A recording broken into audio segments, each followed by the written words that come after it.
ನಮಸ್ಕಾರ ವೀಕ್ಷಕರೇ, ತಮ್ಮೆಲ್ಲರಿಗೂ ಓಂ ಶ್ರೀ ಸದ್ಗಮಯ ಯೂಟ್ಯೂಬ್ ಚಾನಲ್ಗೆ ಸ್ವಾಗತ ಸುಸ್ವಾಗತ. ಈ ವಿಡಿಯೋ ಮುಖಾಂತರ ತಮ್ಮೆಲ್ಲರಿಗೂ ತಿಳಿಸುವ ವಿಷಯವೇನೆಂದರೆ 2026 ಜನವರಿ ತಿಂಗಳಲ್ಲಿ ಬರುವಂತಹ ಮೊದಲ ಹಬ್ಬವಾದಂತಹ ಸಂಕ್ರಾಂತಿ ಹಬ್ಬವು 14ನೇ ತಾರೀಕಿದೆಯೋ ಅಥವಾ 15ನೇ ತಾರೀಕಿದೆಯೋ ಎಂಬ ಗೊಂದಲಕ್ಕೆ ಉತ್ತರನ ಈ ವಿಡಿಯೋ ಮುಖಾಂತರ ತಮ್ಮೆಲ್ಲರಿಗೂ ತಿಳಿಸ್ತಾ ಇದ್ದೀನಿ.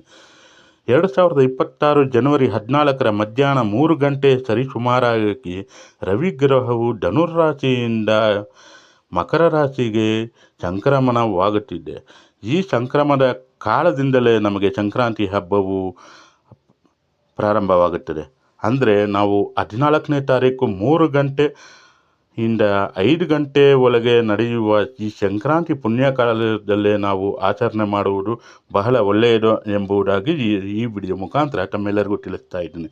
ಕೆಲವರು 15ನೇ ತಾರೀಕು ಆಚರಣೆ ಮಾಡುವುದು ಉಂಟು, ಅದು ಅವರವರ ನಂಬಿಕೆಗೆ ಬಿಟ್ಟಿದ್ದು ಅಂತ ಹೇಳುತ್ತಾ, ಮತ್ತು ಈ 14ನೇ ತಾರೀಕು 3 ಗಂಟೆಯಿಂದ 5 ಗಂಟೆ ಸಂಕ್ರಾಂತಿ ಪುಣ್ಯ ಕಾಲದಲ್ಲಿ ನಾವು ಕೆಲವೊಂದು ಪರಿಹಾರವನ್ನು ಮಾಡಿಕೊಂಡಿದ್ದೇ ಆಗಿದ್ದಲ್ಲಿ ಕೆಲವೊಂದು ಪ್ರಯೋಜನಗಳನ್ನು ಮತ್ತು ಫಲಗಳನ್ನು ಅನುಭವಿಸಬಹುದು. ಅದು ಹೇಗಪ್ಪ ಅಂತ ಹೇಳಿದರೆ, ಈ 14ನೇ ತಾರೀಕು ಮಧ್ಯಾಹ್ನ 3ರಿಂದ 5 ಗಂಟೆ ನಡುವೆ ಬರುವಂತಹ ಸಂಕ್ರಾಂತಿ ಪುಣ್ಯ ಕಾಲದಲ್ಲಿ ಬಡವರಿಗೆ ವಸ್ತ್ರದಾನ ಅಥವಾ ಕಪ್ಪು ಎಳ್ಳನ್ನು ದಾನ ಮಾಡಿದ್ದೇ ಆಗಿದ್ದಲ್ಲಿ ಕೆಲವೊಂದು ಫಲಗಳನ್ನು ನಾವು ಅನುಭವಿಸಬಹುದು ಅಂತ ಹೇಳ್ತಾ, ಮತ್ತು ಇದರಿಂದ ಶನಿದೋಷ ನಿವಾರಣೆಗೂ ಅತ್ಯುತ್ತಮವಾದ ಪರಿಹಾರವಾಗಿರುತ್ತೆ ಅಂತ ತಿಳಿಸುತ್ತಾ ಈ ವಿಡಿಯೋನ ಮುಗಿಸ್ತಾ ಇದ್ದೀನಿ.